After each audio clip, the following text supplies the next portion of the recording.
Magandang buhay, mabuting tao. Tayo'y matuto kay Binibining Aison.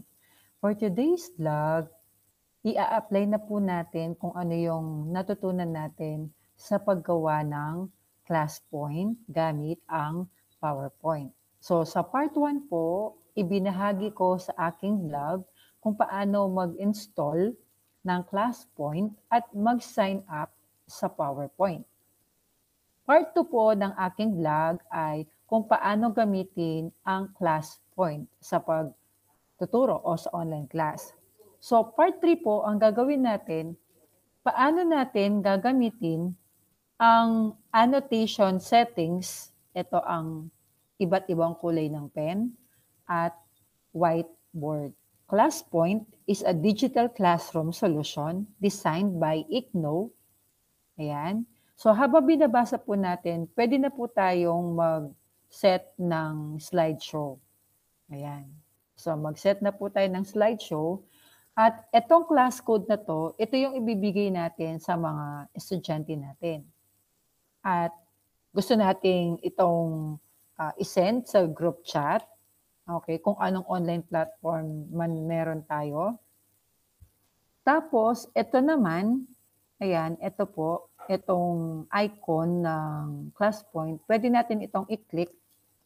So, ipagpalagay natin na nakashare tayo ng screen sa Google Meet o kaya sa Zoom. Tapos, ito, ang gagawin ng mga estudyante, i-scan yung QR code, tapos, diretso na sila dun sa My Class. Ayan. Ngayon, syempre, hindi naman lahat ng mga estudyante ay merong dalawang device. So, karamihan sa kanila, iisa lang yung device nila.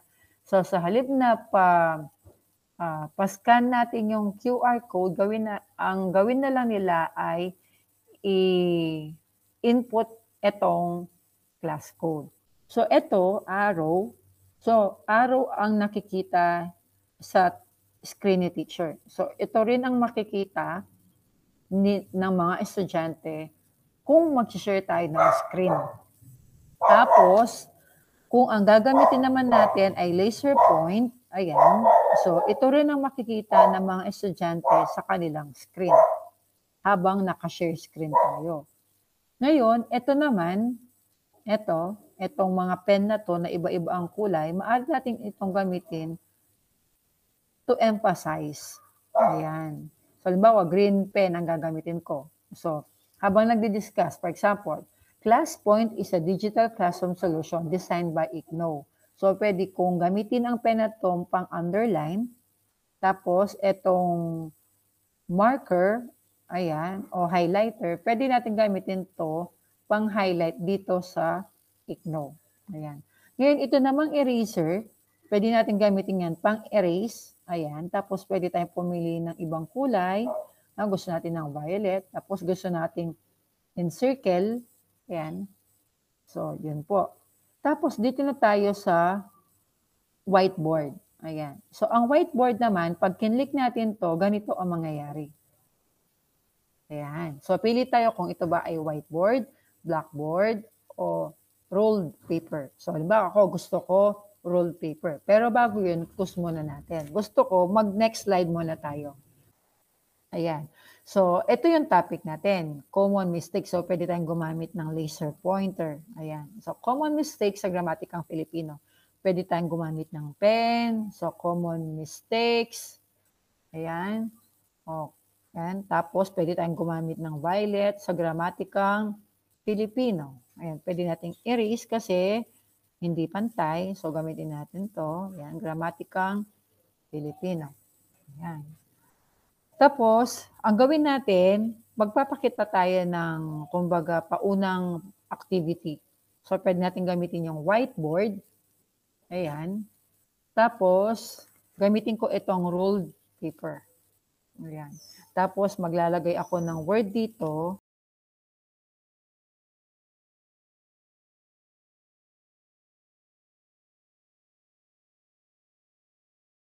Nagamit na natin itong whiteboard. Okay? Tapos, halimbawa, gusto nating makita lahat ng slides. So, click po natin ito. Yan, itong index. Yan, makikita na natin lahat ng slide na ginawa natin. Tapos, back tayo. Ayan. Tapos, ito, ayan. Ito yung gagamitin natin kapag exit slide show. Ayan. Tapos, ito naman yung mata, hide toolbar. So, click natin to. Mag-hide yung toolbar. Tapos, pag kinlik natin, makikita ulit natin. Ano mangyayari pag kinlik natin ito? Itong left. Ayun. So, magbaback tayo. Previous, tapos next. Ayan. Tapos, ito naman, quick poll. Ayan. Yung gagamitin natin, halimbawa kung may true or false, yes, no, unsure. Meron tayong ipoprovide na statement or tanong. Ayan. Tapos, or select the number of options for your poll. Either 2, 3, 4, 5, 6. Depende sa tanong natin. Tapos ito naman, pick a name. Ayan. So, syempre, wala naman tayong estudyante na naka-in dito. So, wala tayong mapipick na name. Okay? So, minimize muna natin. Tapos, itong leaderboard, dito natin makikita yung mga nangunguna sa quiz. Ayan, kahit anumang klaseng quiz yan.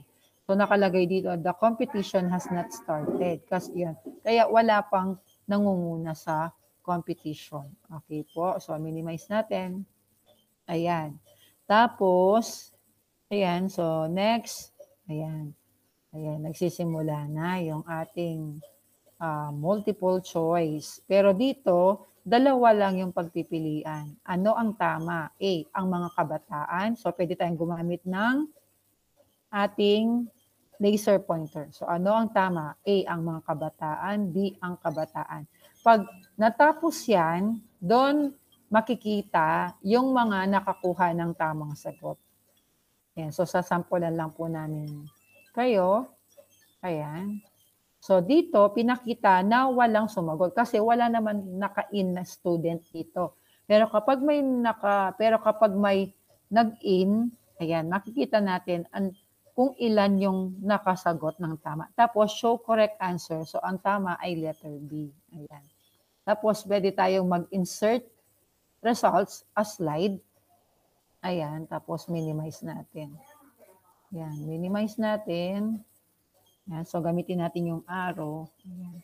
Tapos, gamitin natin itong exit slideshow. Ayan. Want to keep your ink annotation. So, yung mga ginamit nating annotation kanina, kung gusto nating panatilihin, so, click natin ang keep. Pero kung ayaw naman, discard. So, try natin yung keep. Ano ang mangyayari? Ayan. So, ito po yun. Ayan. So, yan yung mga annotation natin kanina. Tapos kanina, sabi ko nga kanina, so nag-save tayo ng result. So, ito yung lumitaw. Ayan.